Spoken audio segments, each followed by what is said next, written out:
தந்தையும் மகனும் மலைப்பகுதியில் நடந்து சென்று கொண்டிருந்தனர்.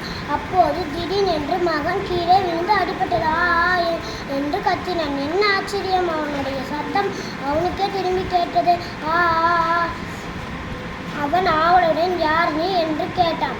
திரும்ப அவனுக்கு யார் நீ என்று ஒலி கேட்டது. உன்னை எனக்கு ரொம்ப பிடித்திருக்கிறது என்று மலையை பார்த்து அவன் கத்தினான். உடனே மலையும் உன்னை எனக்கு ரொம்ப பிடித்திருக்கிறது என்றது பதிலளித்தது. இதை கேட்டும் அவனுக்கும் கோபம் வந்துவிட்டது. உன்னால் நேரில் வர முடியாதா என்று திட்டினான். அவனுக்கு மறுபடியும் அதே பதிலே வந்தது. உன்னால் நேரில் வர முடியாதா? அவன் தன்னுடைய தந்தையை பார்த்து அப்பா எங்கு இருக்கிறது நடந்து என்று கேட்டான். அவனுடைய அப்பா சிரித்து கொண்டே மகனை கவனமாக